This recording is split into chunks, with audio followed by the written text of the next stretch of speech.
Pode sentar, irmãos. Acho que eu não preciso... Ah, bom, tem que usar o microfone por causa dos irmãos lá em cima, né? Senão agora com essa disposição nova do banco aqui, nem precisa de... E aí, o que vocês acharam dos bancos assim, dessa bagunça aqui? A Ana Elisa não gostou de jeito nenhum. A irmã Maria lá do Jardim das Flores também não. Mas vários outros irmãos gostaram. Como é que não fazer agora, hein? Vamos ver aqui. Quem não gostou? Faz assim. 1, 2. Não, porque elas já tinham feito assim, ó. Eu vi um esticou bem isso ainda. Quem mais não gostou aqui? Quantos gostaram daqui? Acharam joia? Legal, deixa eu ver. Ih, vocês perderam, hein?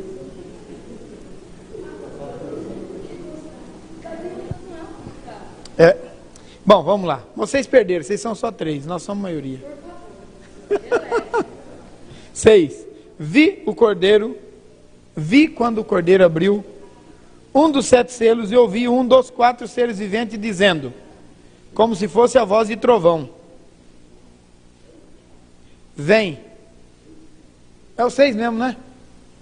Nós vimos o 4 e o 5 na outra semana. Vem. Vi. Então, e eis um cavalo branco e o seu cavaleiro com um arco, e foi-lhe dada uma coroa, e ele saiu vencendo e para vencer. Quando abriu o segundo selo, ouviu o segundo ser vivente dizendo, vem. E saiu outro cavalo vermelho, e o seu cavaleiro foi-lhe dado tirar a paz da terra, para que os homens se matassem uns aos outros, também lhe foi dada uma grande espada. Quando abriu o terceiro selo, ouviu o terceiro ser vivente dizendo, vem. Então vi, eis um cavalo preto, e o seu cavaleiro com uma balança na mão.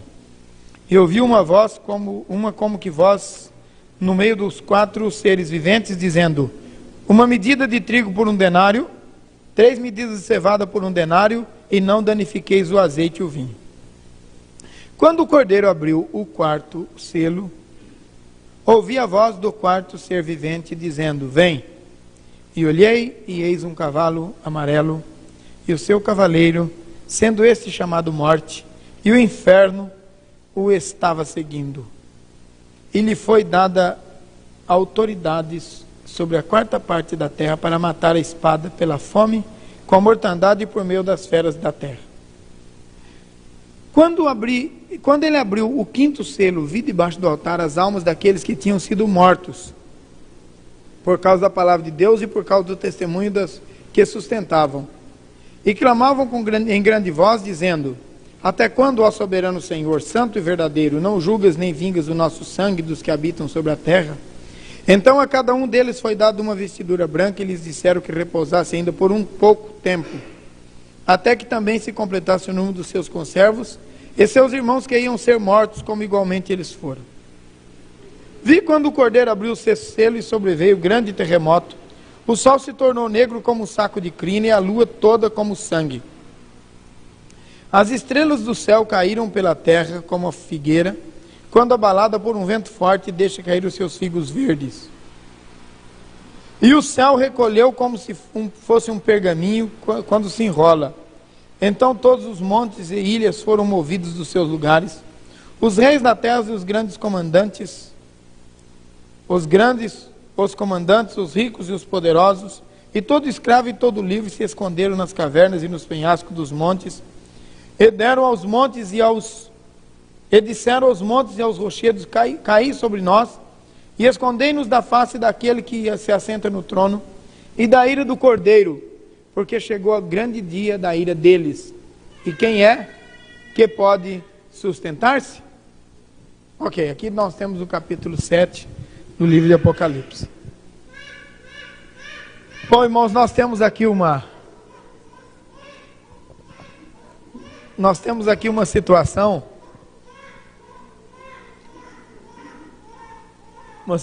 muito interessante que dá sequência no capítulo 6.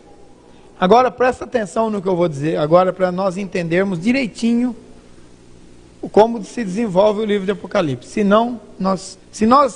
Se os irmãos não entenderem isso que eu vou colocar agora, dificilmente vão entender a sequência do estudo. É a questão pedagógica do texto. Todo texto todo o texto, seja ele da Bíblia ou não, ele tem uma situação pedagógica. Como se diz, uma forma de se orientar. Então, observe uma coisa aqui. O capítulo 5, capítulo 6, ou capítulo 4, 5, 6, o 7, até o 12, é uma sessão. Que acontece assim, ó.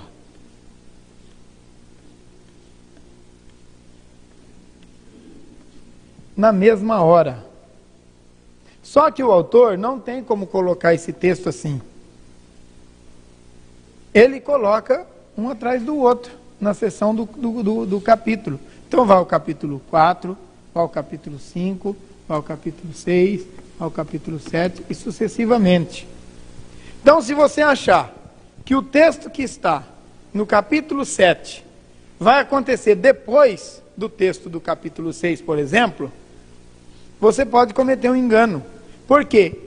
O João fala de duas coisas. Coisas que acontecem no céu e, enquanto isso, há coisas que acontecem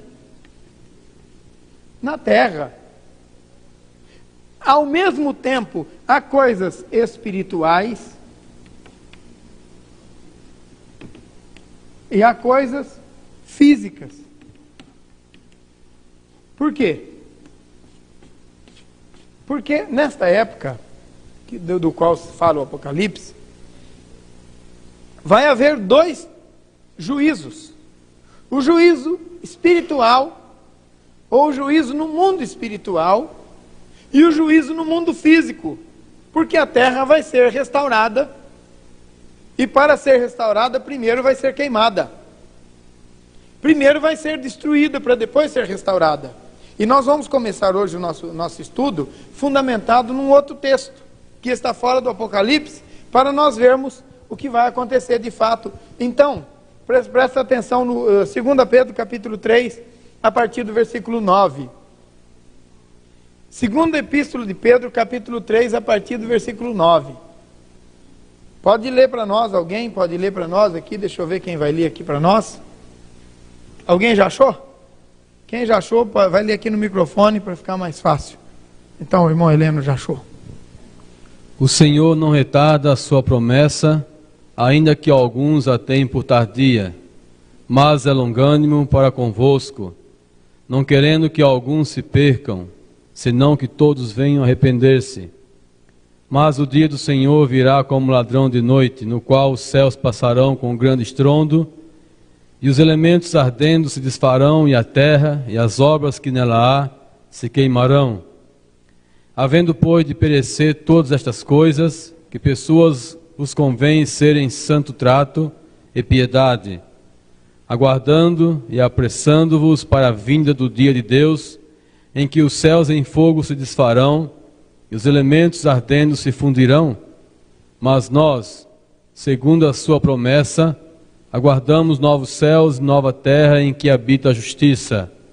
Pelo que, amados, aguardando estas coisas, procurai que deles sejais achados imaculados e irrepreensíveis em paz. E tende por salvação a longanimidade de nosso Senhor, como também o nosso amado irmão Paulo vos escreveu, segundo a sabedoria que lhe foi dada. Obrigado, irmão. Os irmãos estão vendo aqui que o apóstolo Pedro fala de três coisas, nesse texto dele. Fala que os céus se enrolarão como um vestido velho, que os céus vão ser queimados, as potências do céu serão abaladas, e Jesus é que fala isso em Mateus 24, né? Que as potências do céu serão abaladas, enfim, Pedro fala de que esses céus que agora existem vão ser transformados. A nossa atmosfera, toda esta situação que nós temos aqui acima das nossas cabeças. A terra não ficará nem raiz e nem ramo. E nós. E ainda fala sobre os ímpios, que seria uma quarta situação ainda. Então, João vai falar aí no Apocalipse concomitantemente, isto é, de uma só vez.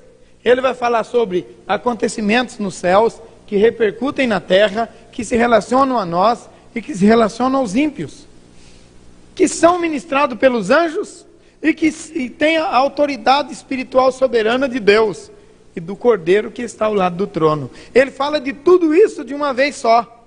Só que ele não tem como falar uma letra ao lado da outra. Então ele discorre sobre um assunto, e aí ele vai lá e discorre sobre o outro, e ele vai lá e discorre sobre o outro, tudo no mesmo plano. Vocês entenderam isso? Então, não pensemos agora que cada versículo vai seguir o outro acontecimento que vai se dar. Por quê? Lá na frente ele para, volta aqui atrás e continua narrando. Enquanto isso acontecia no céu, acontecia isso na terra. E foi dada aquela ordem e aconteceu isso. Depois chega lá no final, ele volta e começa de novo e vai falando sobre a repercussão desses fatos na vida de pessoas, da terra e etc e tal. Vocês entenderam? Será que entenderam mesmo? Porque essa é a questão pedagógica do texto. É a disposição em que o texto se encontra. Toda vez que você vai fazer um vestibular, que você vai estudar alguma coisa, você tem que olhar a composição daquele material oferecido. Entendeu a composição, você vai entender o restante. Não entendeu a composição, a disposição do texto, o projeto daquele curso que você vai fazer, você não vai entender nada. Ok? Então vamos lá. Agora, isto posto, vamos então trabalhar dentro do capítulo. Bom, o irmão Heleno deu na semana passada para vocês as 70 semanas de Daniel. Não é verdade? Ele falou de 69 semanas e depois mais uma. Não é isso? 60 semanas e depois mais uma. Então, o nosso livro de Daniel está distribuído assim: 69 mais uma. Entre esta e esta, nós temos um em parênteses que é o tempo da igreja. Todo mundo já viu isso com o irmão Heleno na semana passada. Ele não precisa eu voltar lá e recapitular tudo, não é? Tem o período da igreja, desde quando Jesus chegou, que fechou a 70ª semana, e até quando Jesus voltar, que vai então dar abertura a voltar nas nuvens dos céus para arrebatar a igreja, que vai dar abertura então à 70ª semana, que então vai completar as 70 semanas de Daniel que vocês viram aí. Pois bem, nós estamos agora nesse texto do capítulo 6, exatamente fechando a 79ª semana. Ou melhor, desculpa, não estamos fechando a 79ª, estamos fechando o parêntese. Que a 79ª semana foi fechada quando Jesus chegou aqui, não é? Agora nós estamos no parêntese. Esse parêntese, que é exatamente uma abertura no tempo, chama-se tempo da graça. O tempo da graça. O tempo da graça de Deus. Mas só que eu quero fazer uma ressalva aqui. Sempre foi tempo de graça. Abraão foi salvo pela fé.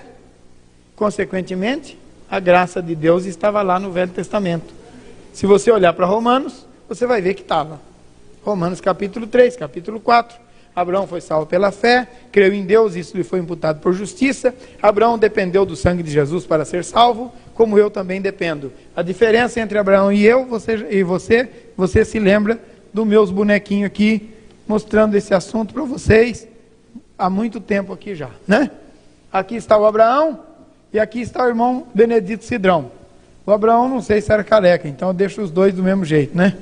Então lá está o Abraão olhando para frente, para ver se havia salvação para ele. E ele topa com a promessa de Deus para salvar. O irmão Cidrão olha para trás e vê na cruz de Cristo o motivo da sua salvação. Amém, irmão? Graças a Deus, né? Abraão viu na cruz de Cristo, no Cordeiro de Deus que tira o pecado do mundo, que haveria de vir, representado na figura de Isaac no dia do Monte Moriá, em que ele ofereceu o filho em sacrifício. Ele viu o Cordeiro de Deus ali. E a promessa de Deus feita a Abraão, ele creu na promessa, isso lhe foi imputado por justiça. Ele olhou para Cristo, algo que ainda ia acontecer. E nós olhamos para Cristo, algo que já aconteceu. A cruz de Cristo é a mesma coisa para eles e a mesma coisa para nós. Apenas a diferença é só esta. Eles olharam para frente e nós olhamos para trás. Mas a nossa redenção e a deles é exatamente a mesma. Eles não alcançaram a vitória enquanto Jesus não morreu no Calvário. No dia que Jesus morreu no Calvário, eles alcançaram a vitória. Se você quiser ver isso aí, não é o nosso assunto de hoje, você pode olhar para Hebreus capítulo 11, lá no final do capítulo. Você vai encontrar exatamente isso que eu estou falando. Eles não obtiveram a resposta definitiva até que Cristo veio e morreu no Calvário, e então eles também receberam a vitória como nós o recebemos em Cristo Jesus, nosso Senhor. Amém? Isso aqui todo mundo já sabia, nós vimos isso em Romanos, quem estudou Romanos conosco já se lembra disso, e não tem dificuldade. Amém? Todo mundo entendeu? Alguém tem alguma dúvida? Então vamos para frente. Pois bem, então olhando agora na sequência, nós temos esse período da igreja que é um período entre a 69ª semana e a 70ª semana, que é então 69 mais uma. Esta uma semana é o período que a gente chama período da tribulação. Período da tribulação, que é o último período desse sistema que nós temos agora. Porque quando terminar a 69 semana, o espaço que foi aberto entre elas, mais esta uma semana, então vai haver agora novo céu e nova terra, que Pedro fala para nós aí nesse texto de 2 Pedro capítulo 3, versículo 9. Ok? Estou indo muito rápido? Ou tá bom? Dá para entender? Bom, ó, veja bem, eu já fui lá em Gênesis hoje, Abraão está em Gênesis. Então, vocês entenderam isso aqui? Irmão Oswaldo entendeu isso aqui? Amém? Deixa eu ver lá. Charles, entendeu isso aqui? Entendeu? Então tá bom. Sabino eu não vou perguntar porque é humilhação, né? Ele já sabe isso de cor e salteado, né? Bom, então veja bem. 69 mais 1 igual 70, na matemática simples, né? Esse 1 é o período da tribulação, a 69 já passou, nós estamos vivendo esse período de intervalo, que é o período da igreja. Ok? Amém. Então vamos para frente. Esse período vai encerrar aqui no final do capítulo 5. E quando nós entrarmos no capítulo 6, nós vamos ver agora o Cordeiro abrindo os selos. Quando o Cordeiro abre os selos, algumas pessoas entendem, presta atenção nisso. Quando o Cordeiro abre os 7 selos, algumas pessoas entendem que quando ele abre o primeiro selo, aconteceu o arrebatamento da igreja. Mas o texto não fala isso. O texto não fala isso. Nós temos 3 interpretações aqui. A primeira interpretação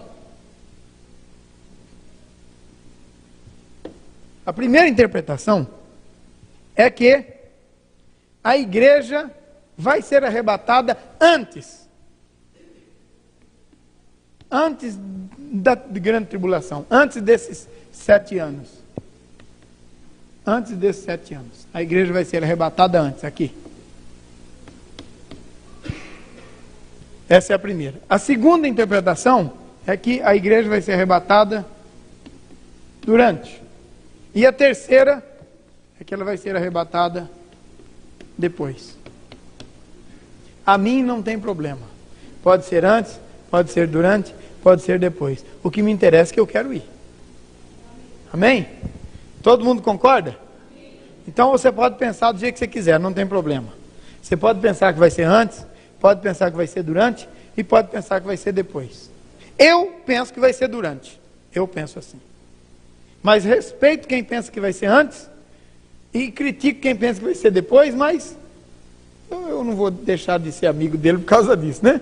Eu continuo amigo dele. Ele pensa que, ele ou ela pensa que vai ser depois da grande tribulação, que não vão passar, como diz o ditado popular, vão pagar o maior mico aqui ainda, durante a tribulação. Amém, se ele pensa assim, tudo bem, mas eu acho que ele vai ter uma surpresa. Eu acho que ele vai ter uma surpresa, porque quando a coisa apertar, Jesus arrebata a igreja. Esse é o meu pensamento. Agora, tem os outros que esses não querem passar por dificuldade nenhuma. Diz que antes, aí Jesus vai retirar a igreja. Eu prefiro que seja igual eles, porque vai poupar sofrimento para nós. Entende? Se Jesus voltar antes de começar o período dos 7 anos, beleza, joia. Para mim é melhor, mas eu acho que ele vem durante. Porque aqui nesse capítulo 6, eu não vejo aqui um texto dizendo que a igreja foi arrebatada ainda. Então, vamos ver o que acontece aqui. Vi quando o cordeiro...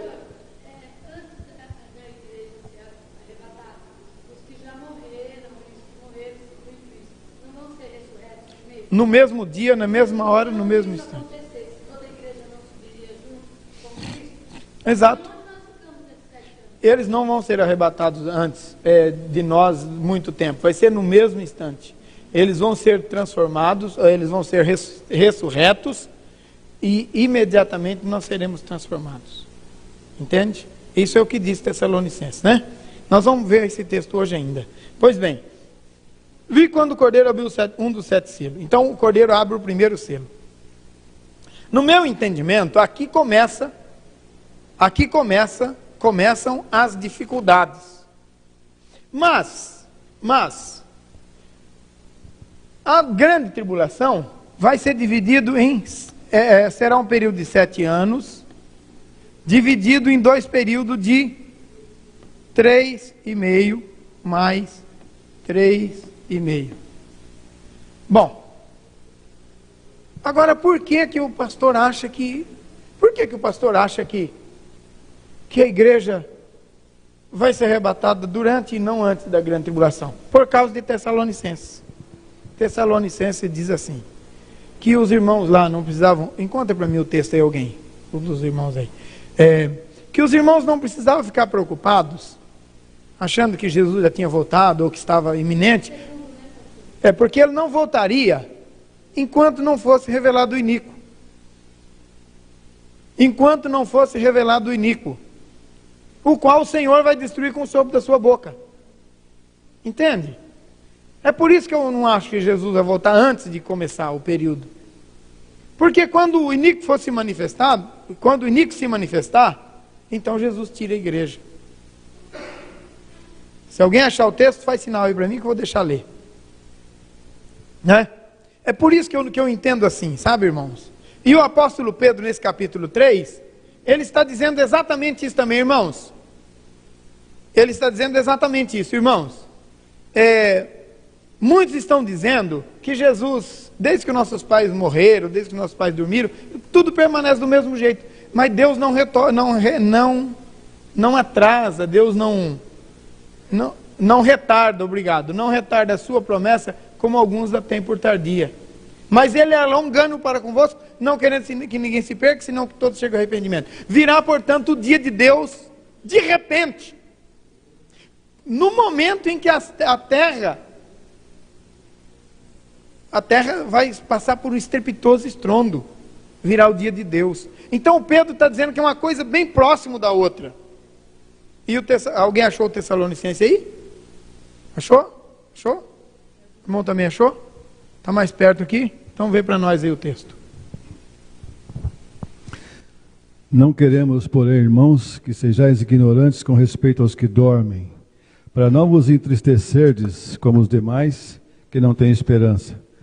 Pois se cremos que Jesus morreu e ressuscitou, assim também Deus, mediante Jesus, trará em sua companhia os que dormem. Ora, ainda vos declaramos por palavra do Senhor isto: nós, os vivos, os que ficarmos até a vinda do Senhor, de modo algum precederemos os que dormem. Porquanto o Senhor mesmo, dada a sua palavra de ordem, ouvida a voz do arcanjo e ressoada a trombeta de Deus, descerá dos céus e os mortos em Cristo ressuscitarão primeiro.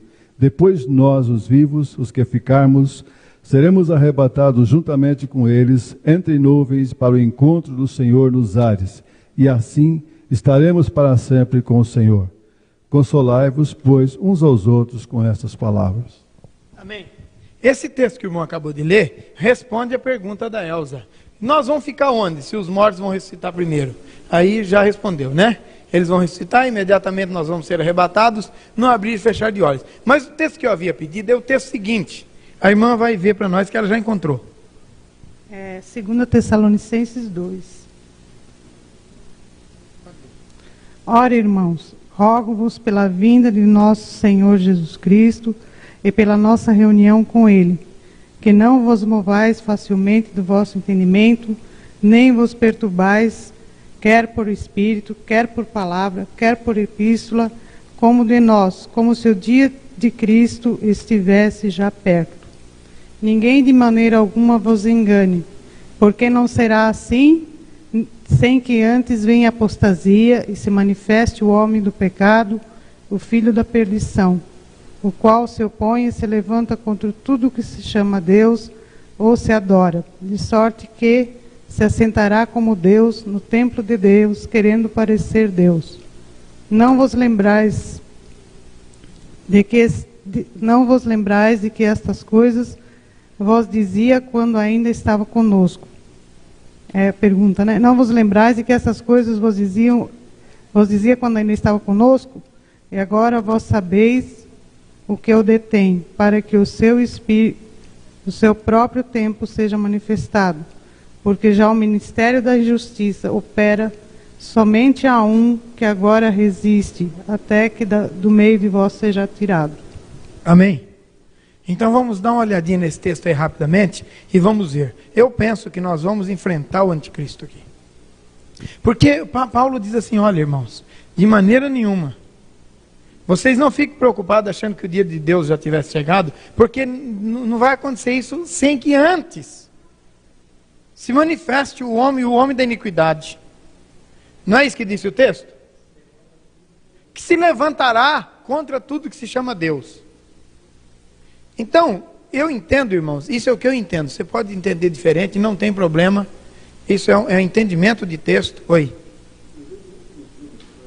Último filme.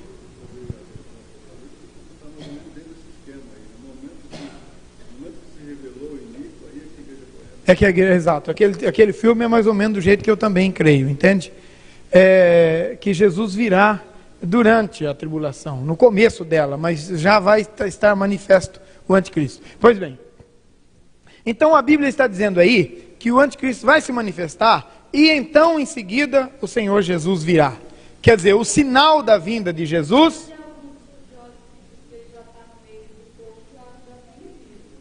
existem muitas especulações, né? O anticristo, dizem que o anticristo já veio, estará entre nós, mas o apóstolo Paulo responde essa questão. Ele diz assim, já o espírito da iniquidade opera.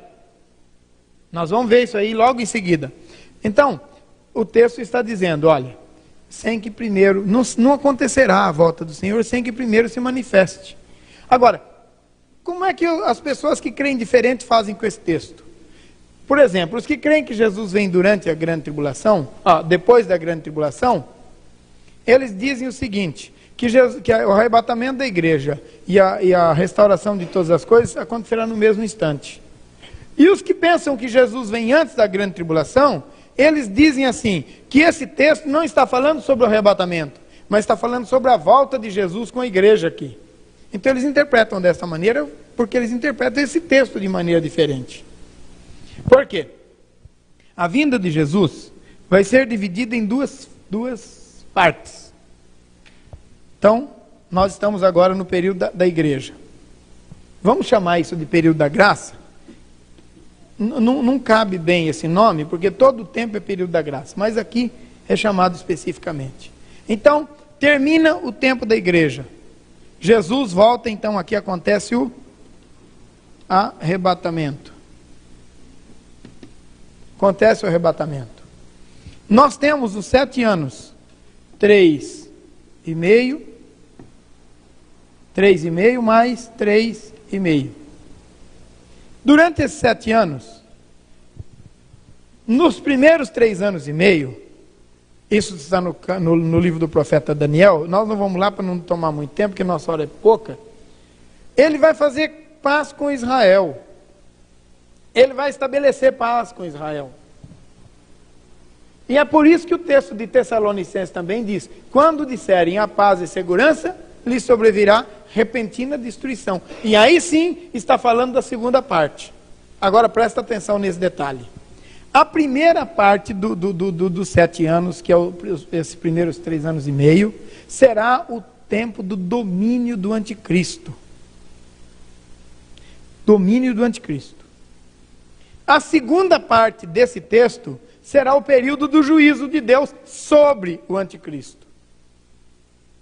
Agora, por que é que Jesus não vai voltar para buscar a igreja depois da grande tribulação? Porque se o Senhor entrar em juízo com o anticristo na terra, destruir tudo com a igreja aqui, ele está sendo injusto com a gente.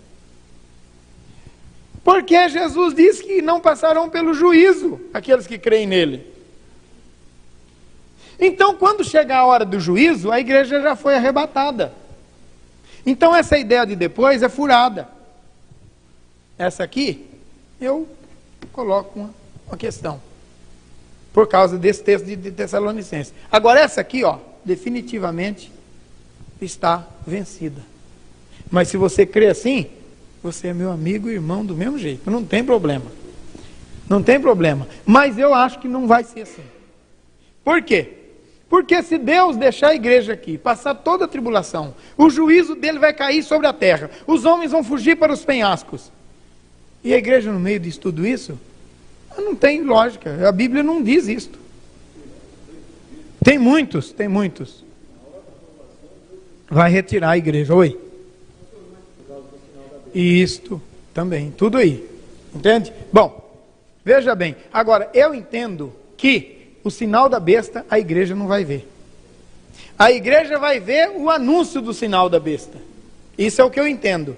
Quando chegar o sinal da besta, vai ser só para 5 virgens nécias que ficaram. E aí eles não vão receber o sinal da besta e vão morrer por causa do nome de Jesus. E aí entra a salvação deles que o Ricardo mencionou lá. Entende isso? Essa provação do sinal da besta, na testa e na mão, a noiva do Cordeiro não vai ver. É o que eu entendo. Olhando em todos os textos da Bíblia, eu não vejo a igreja passando por isso. Entende? Agora eu vejo a igreja que fica, que não é arrebatada. Eu chamo os crentes pé de moita, vai ficar. Esses crentes meio tigela vai ficar. E eu não quero ser eu quero ser tigela inteira, que eu quero ir. Então, e eles vão enfrentar essa tribulação que chama o sinal da besta, que é parte da perseguição do anticristo. Ok? Bom, oi. Aí ele vai cair do burro, vai ficar aí com as 5 virgens nécias, que não colocou azeite nas suas candeias, entende? Ele não tem azeite, não dá tempo de pôr o azeite, é exatamente isso que Jesus está falando lá, no Evangelho. Ó, elas não tinham azeite nas suas candeias, quando o noivo chegou, corre para pôr azeite, não dá tempo, fica aí. O sinal da besta na testa ou na mão direita, vai ser colocado neles. Ou eles vão rejeitar e vão morrer.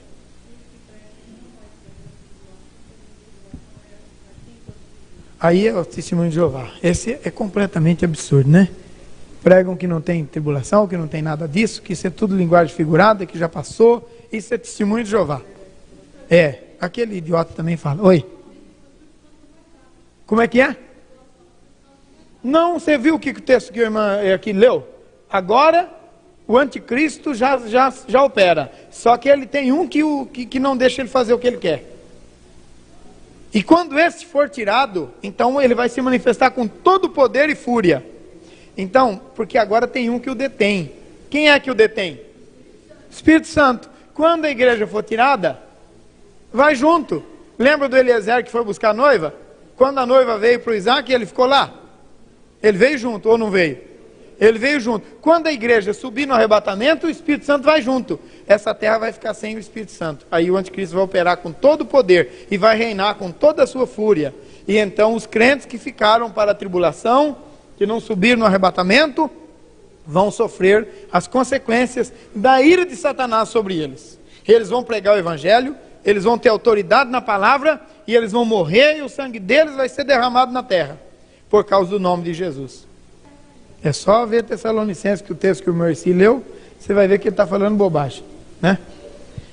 Mas essas testemunhas, irmãos, eles não vão para lugar nenhum. Então, essas testemunhas não vão para lugar nenhum, eles vão ficar aqui mesmo. Então, você não esquenta a cabeça com eles, tá certo? Ó, um versículo da Bíblia, pronto, já derruba toda a teoria deles e fica arrasado, sabe? Quando eles chegam na porta, que eu não perco tempo com eles, mas quando eles chegam na porta, o dia que eu estou meio animado, eu pego a Bíblia, mostro 2 textos para eles e eles vão embora.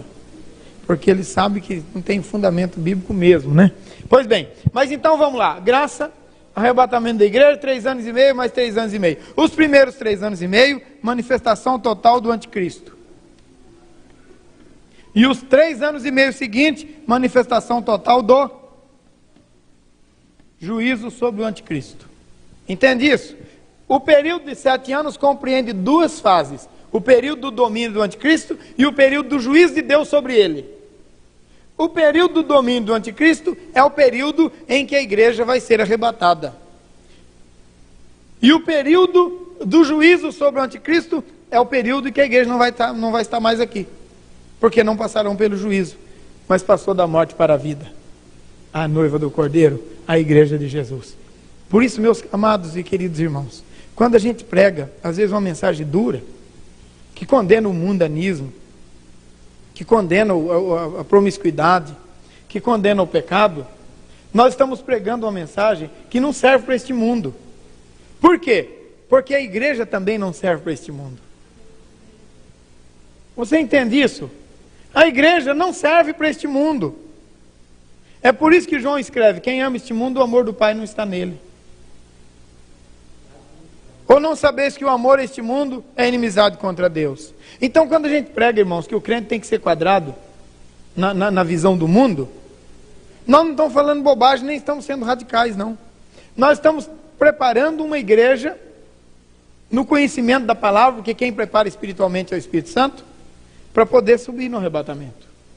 Entende? Nós falamos aos ouvidos, e enquanto isso o Espírito Santo fala ao coração. A voz do pastor só alcança os seus ouvidos, mas a voz do Espírito alcança o teu coração. E se você dá ouvido à voz da palavra, o Espírito Santo encontra espaço e fala no teu coração.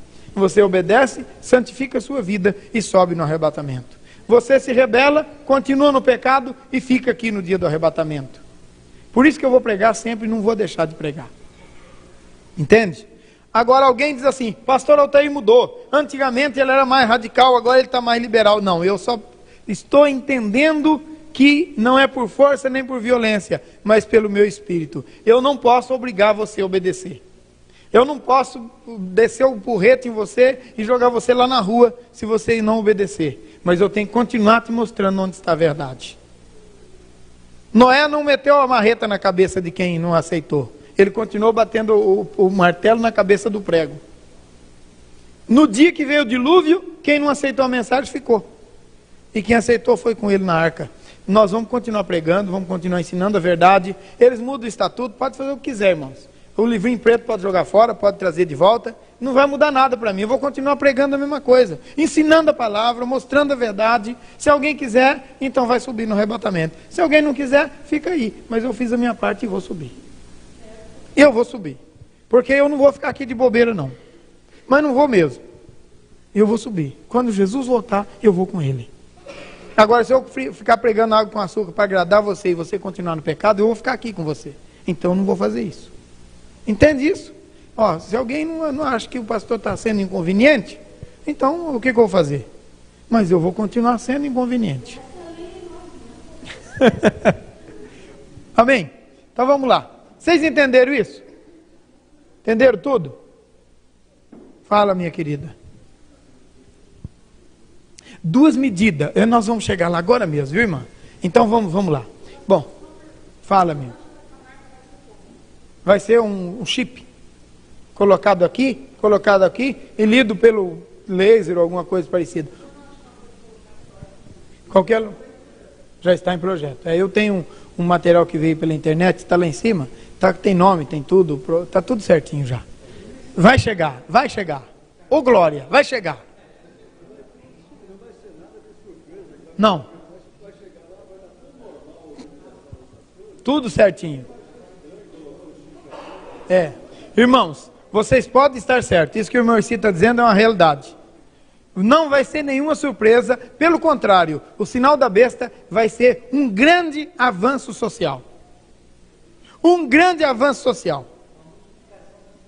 Vai ser uma multiplicação normal da ciência. Todo mundo vai falar, mas por que ninguém pensou isso antes? O sinal da besta vai ser um negócio assim, por que ninguém pensou isso antes? Exatamente. Vai ser exatamente. Puxa vida, olha que inteligência desse homem. Olha que inteligência desta organização. A organização mundial. Porque vai ser um governo mundial. A globalização, gente. A globalização, para mim, é o anúncio da chegada do anticristo. Fala, meu irmão. Não é. O código de barra é muito inferior. É muito fraco. Tem coisa muito evoluída em relação ao código de barra hoje, né? O código de barra é uma coisa ultrapassada. Ele que deu origem, né? Ele é bom, ele tem o seu sentido, tem o seu significado, foi um prenúncio, mas hoje o código de barra já é uma coisa superada. Foi para o alimento, para o documento e tal. Agora, esse negócio aí é um avanço científico que vai acontecer. Irmãos, eu não vou estar aqui. Vamos para frente. E você vai estar aqui? Amém? Em nome de Jesus.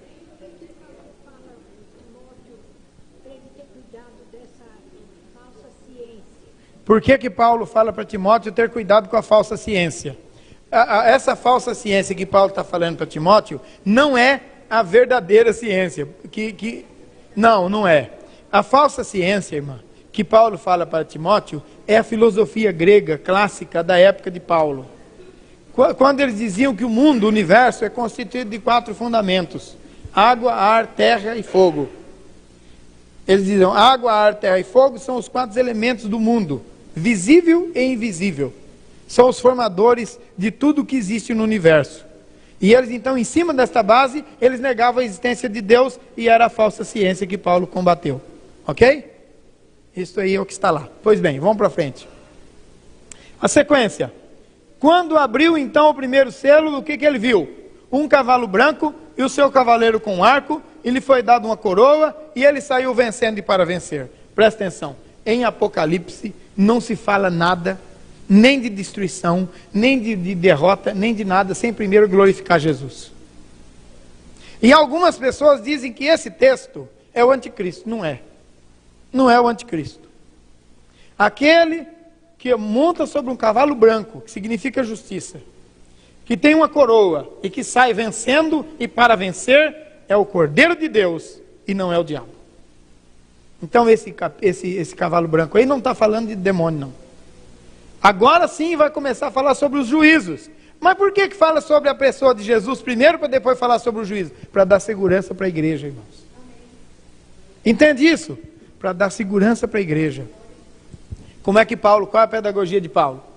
Irmãos, ninguém de nenhum modo vos engane sobre a vinda do Senhor, porque ele não virá sem que primeiro se manifeste o anticristo. De quem que Paulo falou primeiro? De Jesus ou do anticristo? De Jesus. Aqui não é diferente. Aqui não é diferente. A Bíblia nunca glorifica o diabo. Nunca. Em lugar nenhum. É por isso que eu não gosto de dar oportunidade para esse povo que glorifica o diabo. Que conta o passado dele fazendo uma grande vantagem. E isso está glorificando o diabo. Eu não chamo esse povo para falar na igreja. Porque nós temos que glorificar Jesus. O diabo está vencido, derrotado, acabado e pisado em nome de Jesus. Aleluia. Irmãos, não tem chance. Diabo comigo não tem vez mesmo. Ele se manifesta na igreja, não deixa falar, não deixa gritar, não deixa fazer barulho, não tem bagunça. Por isso que ele não vem aqui. Porque ele sabe que aqui não tem chance para ele fazer bagunça. E quando ele vem, leva chumbo grosso. Aleluia. Glória a Deus. Bom, então viu um cavalo branco, seu cavaleiro com um arco, e foi-lhe dado uma coroa, e ele saiu vencendo e para vencer. Por que foi-lhe dado uma coroa? Por que foi-lhe dado uma coroa? Ele venceu e recebeu a coroa. Ele é Rei dos Reis e Senhor dos Senhores. Antes ele não tinha esta coroa, agora ele tem essa coroa, porque ele venceu, é o Rei dos Reis e o Senhor dos Senhores. Então Jesus tem uma coroa de rei, e ele saiu vencendo e saiu para vencer. Se você confia nele, esteja certo, ele não vai perder. Vai acontecer um montão de coisas que você vai ver agora, mas Jesus vai vencer. Amém? É isso que João está dizendo. Olha, gente, vai acontecer coisas terríveis, mas tem um que saiu antes de todos, montado num cavalo branco, tem uma coroa na cabeça, saiu vencendo e para vencer. Aleluia. Este é o nosso Salvador, poderoso, glorioso. Agora vai acontecer desgraça aqui, Mas não se esqueça, lá no começo do capítulo, tem um montado no cavalo branco. É ele não perde. Ele saiu vencendo e para vencer. Bom, força. Vamos ver o segundo agora. Aí abriu o segundo selo. Primeiro selo falou de vitória, de glória, de poder, de majestade de Jesus. E o segundo selo? Quando abriu o segundo selo, ouvi um segundo ser vivente dizendo: vem.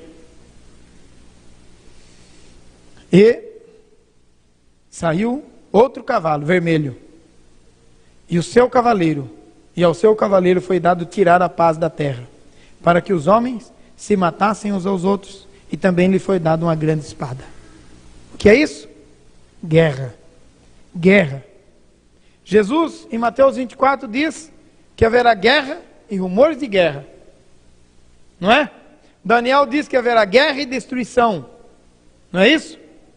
Está aqui de novo. Está aqui de novo. Guerra. Cavalo vermelho, sangue, espada, guerra.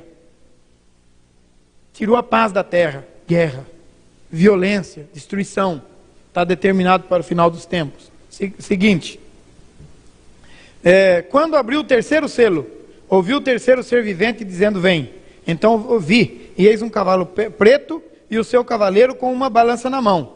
E ouvi uma como voz do meio dos 4 seres viventes, dizendo: uma medida de trigo por 1 denário, 3 medidas de cevada por 1 denário, e não danifiqueis o azeite e o vinho. Uma medida por 3 denários. Denário, irmãos, era uma moeda romana. Uma moeda de prata, com o qual podia-se comprar 8 medidas. 8 medidas de trigo. Quantas medidas pode comprar aqui? Uma só.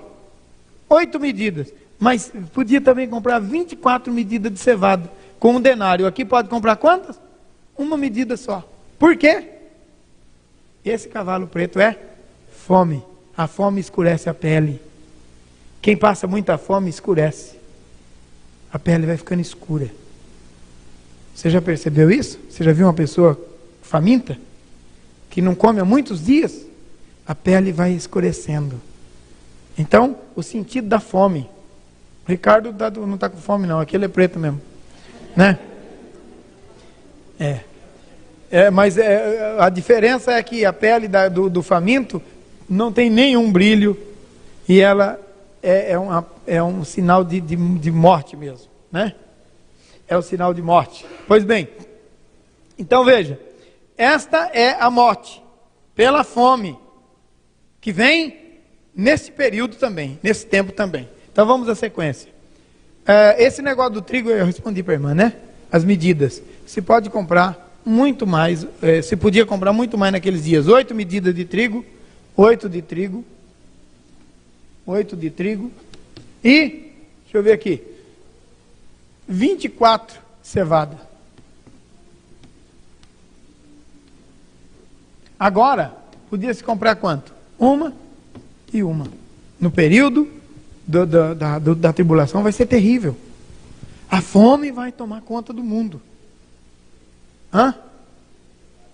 3 de cevada.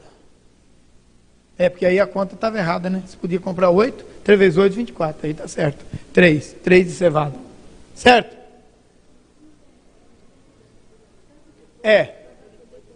Só, olha, irmã, vai ficar tão caro que vai ser assim, ó. 1 medida de trigo, 1 denário.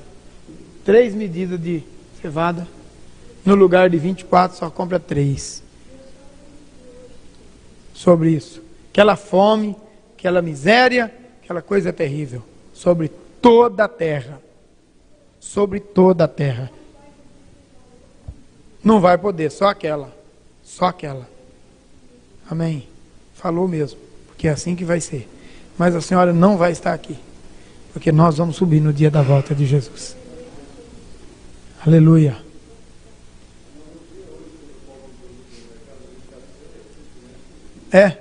Não mudou, né? Não mudou. Vamos para frente? Quando o cordeiro abriu o 4º selo, vi a voz do 4º ser vivente dizendo: vem. Presta atenção. Por que no primeiro lá, no cavalo branco é Jesus? Qual foi a voz que falou lá? Olha lá qual foi a voz que falou. A voz de trovão. Qual foi a voz que anunciou Jesus lá no Apocalipse, lá no primeiro livro do Apocalipse, no primeiro capítulo do Apocalipse? A voz como de trombeta, sucedida pela voz de trovão, que era a voz do próprio Jesus, a voz do próprio Filho de Deus. Nenhum dos outros tem voz de trovão, só o primeiro. Por quê? Porque o primeiro anuncia o Cordeiro de Deus que tira o pecado do mundo. Os outros, os anjos anunciam, mas o primeiro, a voz de trovão é que anuncia. Ok? Então vamos lá. Quando vi o Cordeiro abrir o sete selos, ouvi a voz do quarto ser vivente dizendo: vem.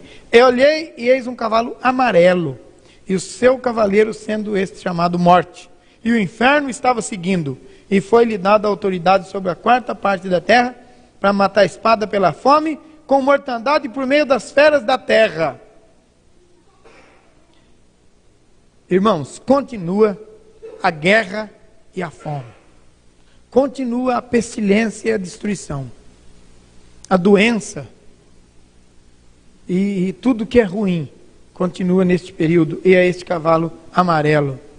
Pois bem, quinto selo, martírio. Quando ele abriu o quinto selo, vi debaixo do altar as almas daqueles que tinham sido mortos por causa da palavra de Deus, por causa do testemunho que sustentavam.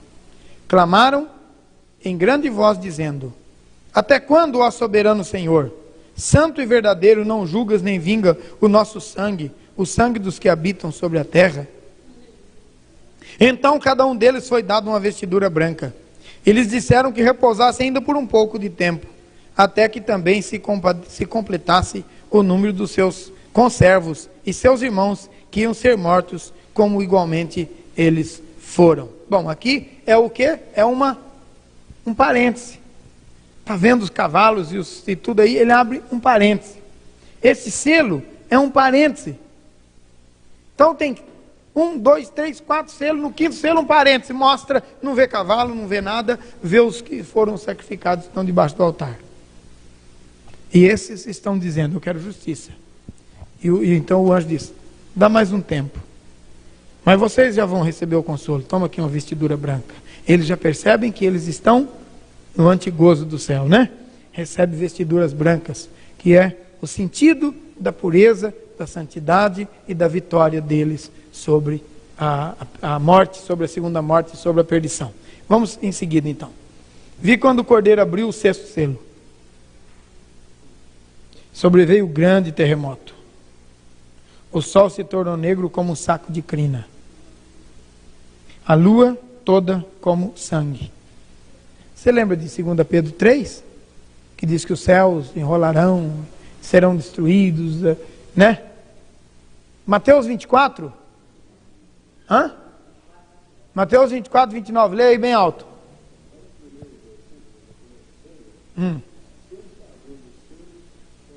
É o Cordeiro. Ele próprio, exato. Ele abre o selo, continua, e mostra logo a sua vitória. Antes de mostrar as coisas que o diabo pode fazer, ele mostra que ele é o vencedor. Achou já, irmão? Leia aí, bem alto, bem alto, bem alto. Está fraco, mais alto.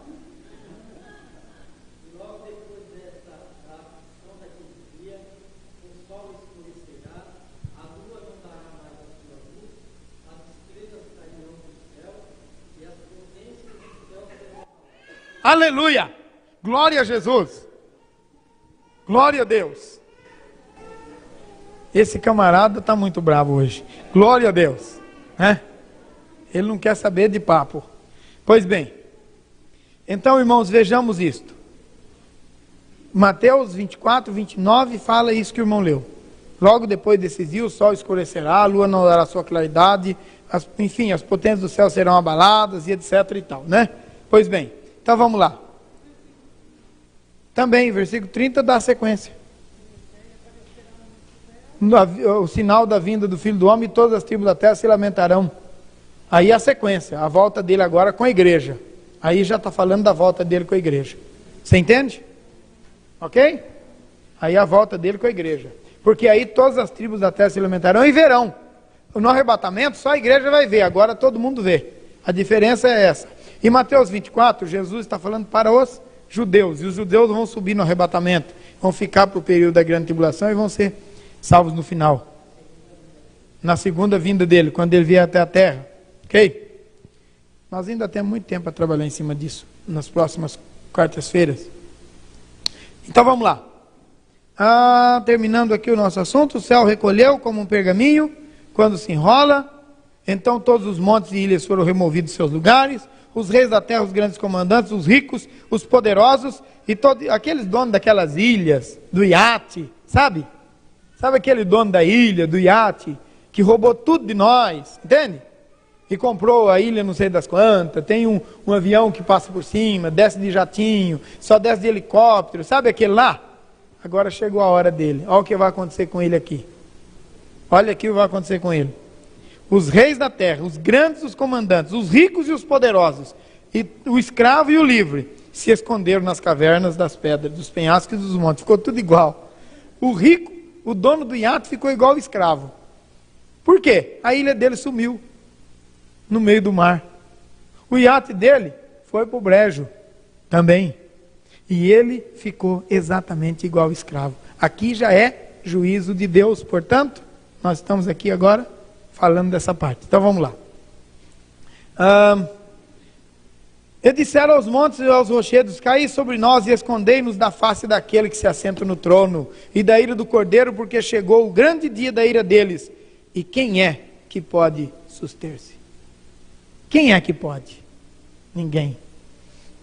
Nem os ricos, nem os poderosos e nem os reis da terra. Vamos, só para terminar o nosso assunto de hoje, que não vou entrar no capítulo 7, abre lá em Daniel, quando o rei Nabucodonosor viu uma grande estátua e uma pedra que sem auxílio de mão era cortada de uma montanha, batia no pé da estátua e ela toda se esmiuçava, e aquela pedra se tornava uma grande pedra e enchia toda a terra. Alguém já achou o texto? Então vamos lá, vou dar a interpretação, porque não é eu que interpreto, né? A interpretação não é minha. Vamos lá. Os reinos dos céus, só rapidinho para os irmãos entenderem o livro de Daniel agora. Tinha uma grande estátua. Um dia nós vamos ver esse negócio aqui na igreja com bastante tempo. Uma grande estátua. Essa grande estátua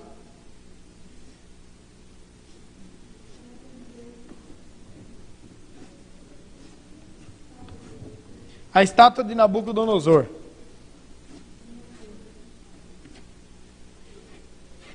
Está lá a estátua de Nabucodonosor. Cabeça de ouro. Não é isso? Peito de bronze, de prata. Não é isso? Tá certo? Alguém já encontrou o texto? Quadris de bronze. O abdômen, o quadris de ferro, não, peraí, bronze e tal, é isso mesmo, né? Ouro, prata, bronze e ferro. Embaixo, barro. Misturado com ferro. Certo? Alguém já encontrou o texto aí? Ou não encontrou ainda? A altura de quê? É só seguir a sequência. 2,32? Daniel 2,32, o Rubens está dizendo lá.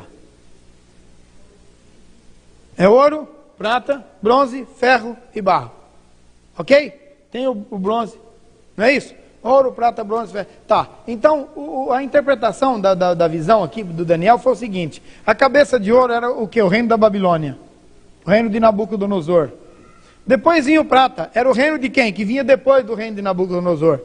O reino da Grécia. Depois do reino da Grécia viria o quê? O Império Romano. Espera aí, está faltando um. O persa. O persa, está trocado aqui. O persa aqui. Depois vem a Grécia aqui. Isso. E depois vem Roma aqui. Ok? Os impérios, os grandes impérios do mundo. Isso tudo já aconteceu. O império de Babilônia foi destruído pelo Império Persa. Ciro, lá no livro de Neemias, no capítulo 1, você vai encontrar isso. O persa, Ciro, que reinou no lugar de Nabucodonosor, dos descendentes de Nabucodonosor. Depois ele foi destruído pelo reino da Grécia, que era o Alexandre o Grande, em 335 a.C. E depois disso veio o Império Romano, no século II a.C., por volta de 160, por aí, e destrói o Império da Grécia. E o Império Romano é quando Jesus vem. Terminou a estátua, chegou o período do parêntese. Olha aqui de novo, ó, os 7 anos aqui. Então aqui no pé da estátua chegou o período desse parêntese. Os reinos vieram. No pé da estátua chegou o tempo do parêntese. Depois que a estátua estava feita lá, o que aconteceu com ela? Veio uma pedra. Vamos lá. Aqui tem uma montanha aqui, ó. Montanha. Saiu um pedaço dessa montanha, uma pedra. Cortada sem auxílio da mão de homem. Essa pedra veio e bateu no pé da estátua. Lá no capítulo 2 do profeta Daniel. E o que aconteceu? Essa estátua toda destruiu. Foi quebrada e caiu por terra. Esmiuçou e o vento levou. E o que aconteceu com a pedra? Essa pedra se tornou uma montanha e encheu toda a terra. O que é isso, irmãos? O profeta Daniel falando acerca da derrubada dos reinos da terra, do sistema deste mundo e da restauração de todas as coisas e o reino milenar de Jesus. Jesus é a pedra cortada sem auxílio da mão de homem, que Deus foi quem o enviou, o Pai o enviou o Filho, destruiu os reinos do mundo e se estabeleceu o reino milenar sobre a terra. É isso. Então, a pedra de esquina que os edificadores rejeitaram, aí tem dezenas de textos. Então, Daniel e Apocalipse estão batendo. Apesar de que João nunca viu Daniel, e Daniel nunca sonhou que João viesse a existir, mas os dois tiveram a mesma visão. Daniel viveu muito tempo antes de João. Muito tempo. Pelo menos 600 anos antes de João. Profetizou a mesma coisa. O profeta Isaías viveu quase 700 anos antes de João, mas teve a mesma visão do capítulo 4, que nós vimos na outra reunião passada. Isaías teve no capítulo 6 de Isaías, capítulo 4 de Apocalipse é exatamente igual. Daniel 2 e esse texto que nós vimos hoje, Apocalipse 6, é muito parecido. Por isso, irmãos, que a Bíblia é a palavra de Deus. Viveu 600 anos antes, escreveu a mesma coisa e teve a mesma visão. Com palavras diferentes, símbolos diferentes, mas a mesma visão, o mesmo assunto, a mesma coisa. Amém? Semana que vem a gente pega o 7 e vamos para frente. Alguma pergunta rápida aí? Tem alguma dúvida? Quem tem dúvida? Quem tem dúvida? Levanta o braço, deixa eu ver. Uns 3 ou 4 aí. Bom, eu vou dar uma beliscada nisso rapidinho. Depois nós podemos pegar muitos textos e vamos observar isso. Irmãos, no meu entendimento, existem alguns fatos que vão acontecer aqui. Outras pessoas entendem diferente. E aqui nós temos um ponto em comum. Todos os que morrerem em Cristo Jesus vão ressuscitar. Amém? Uns acham que ressuscita antes, outros acham que ressuscita no meio, outros acham que ressuscita depois. Mas o fato é que vão ressuscitar. Quando? O que me importa? Se eu morrer até Jesus voltar, eu quero ressuscitar. No meio, antes ou depois, faz diferença. Se for antes, melhor, que eu levanto mais cedo para fazer mais confusão. Agora, se for depois, não tem problema. O importante é estar com Cristo. Amém? Mas vamos lá. Tá, mas eu vou colocar isso. É só para o irmão não ficar... Tá bom. Então é o seguinte. Vamos lá. Eu acho que eu já expliquei isso hoje. Abraão, Moisés é incógnita, porque Moisés já foi visto ressuscitado. Moisés já foi visto ressuscitado. Então vamos tirar o Moisés dali, porque o Moisés já viu, Elias também. já foi visto ressuscitado no Monte da Transfiguração. Não é verdade? Então vamos deixar o Moisés fora daqui. Moisés já está na benção. Hã? Não entendi. Mas nem o rico era Moisés e nem o Lázaro era Moisés. Moisés recebeu um privilégio. Estava no seio de Abraão. Mas aí é outra coisa. Aí é o sentido figurado de perdição e de salvação, né? Mas a questão de Abraão. Vamos colocar Abraão, vamos colocar Isaac. E o cabra safado do Jacó. Olha, irmão, se Deus salvou Jacó, você não precisa ter medo, Ele vai salvar você também. É só você consertar igual Jacó consertou. Desceu no vale. Esse camarada era enrolado, viu? Mas Jesus é bom, né? Aleluia, Jesus é bom. Pois bem, Abraão, Isaac e Jacó. A diferença entre eles, irmãos, e nós é só essa.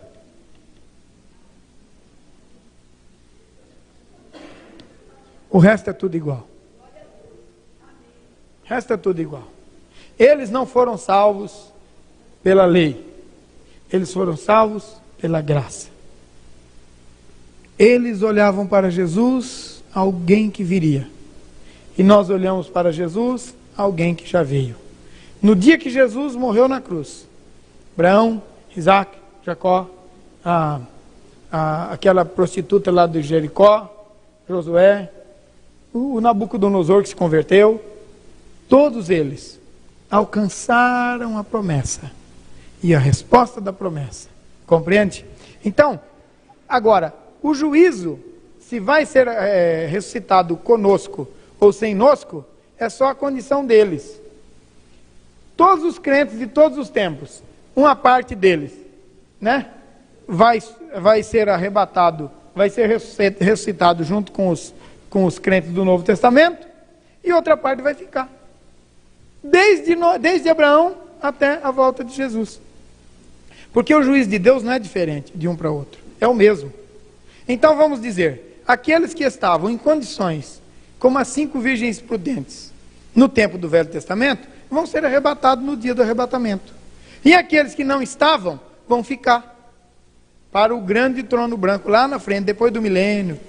Vão ficar lá, entende? Não tem diferença, não há 2 categorias de salvo, só uma. Uma categoria de salvo. Esses que vão subir no grande dia do arrebatamento.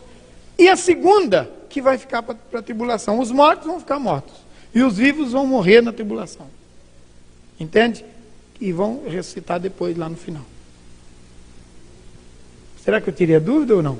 Confundiu mais um pouquinho. Hã? Não. Aqueles anciãos estão lá, são anjos, são seres celestiais, que estão lá e servem e glorificam o Senhor sempre. Não são homens, são anjos, são seres celestiais. Tem um livro chamado O Futuro Glorioso do Planeta Terra, que fala que aqueles anciãos são homens, que nós vamos tudo virar anjo e vamos julgar a terra, mas é canto da carochinha, é outro. Depois do milênio. Lá no final. Não, lá no final do milênio. Agora, lá no final, nós vamos ver no capítulo 21. Agora, por que, irmãos, que eu entendo assim? Não é à toa. O que é que Jesus falou para os fariseus? Virão do Oriente e do Ocidente, e a rainha de Sabá vai ressuscitar, e vai sentar na mesa com Abraão, Isaac e Jacó. E vocês, que são filhos do reino, vão ficar do lado de fora.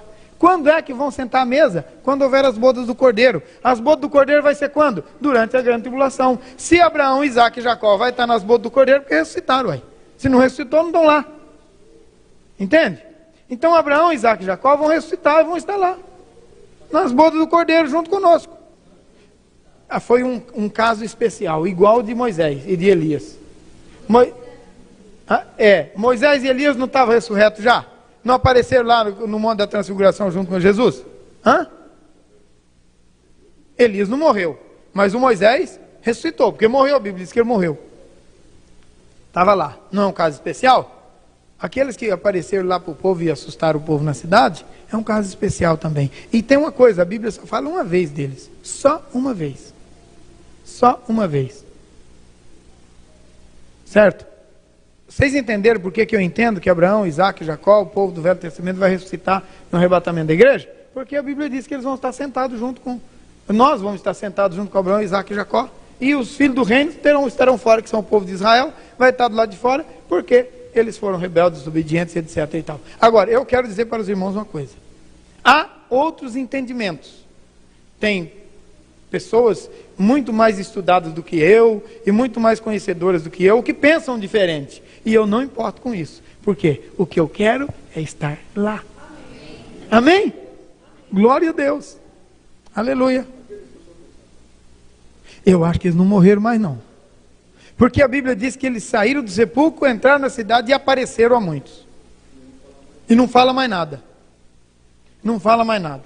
Eu entendo, irmão, e isso é o que eu entendo, viu? Não está na Bíblia, eu entendo assim.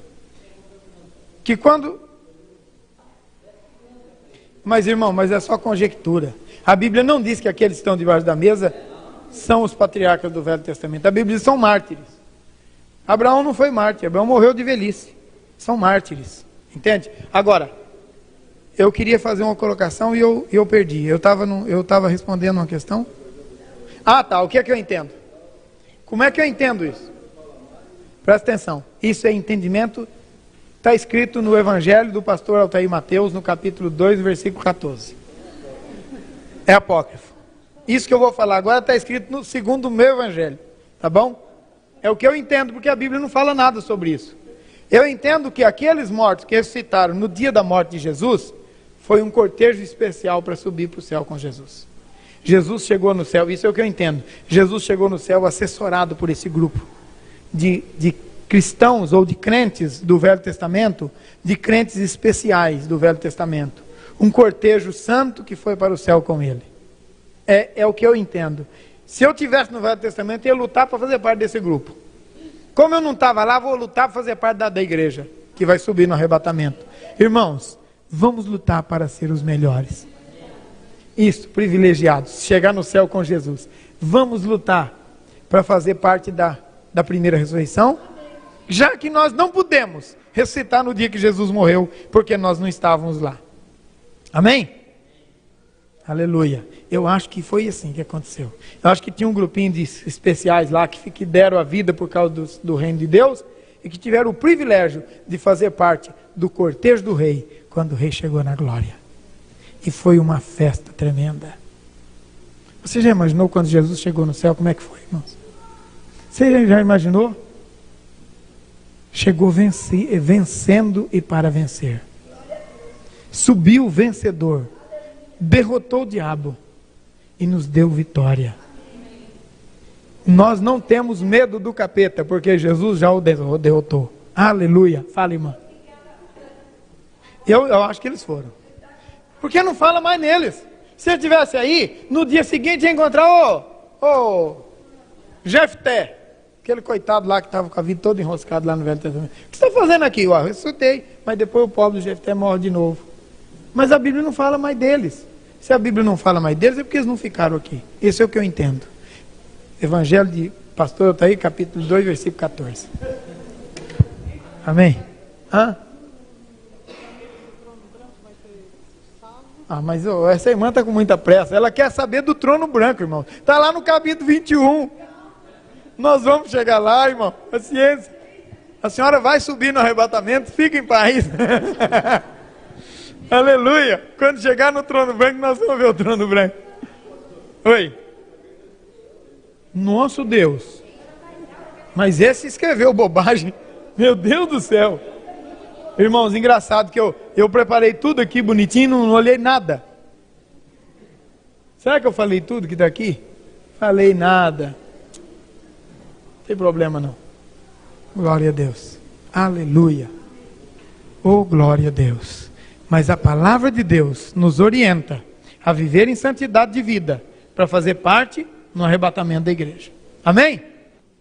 Aleluia. Eu, irmão, não tenho vontade de parar, porque isso é bom demais. Mas vamos orar e vamos terminar. Glória a Deus. Eu espero que se havia alguma dúvida, foi retirada. Mas não se preocupe, irmãos. Não se preocupa. Há diferença de pensamento, mas tudo Deus controla. e tem domínio sobre todas as coisas. Pai de amor, te damos graças pela tua palavra hoje. Senhor, podemos fazer muito pouco, porque a grandeza da tua palavra é tremenda, Senhor. Mas na nossa pequenez, ó Pai, nós oferecemos a ti o sacrifício do nosso dia de hoje. O Senhor possa, pela tua grande misericórdia, nos fortalecer e nos preparar o Espírito Santo.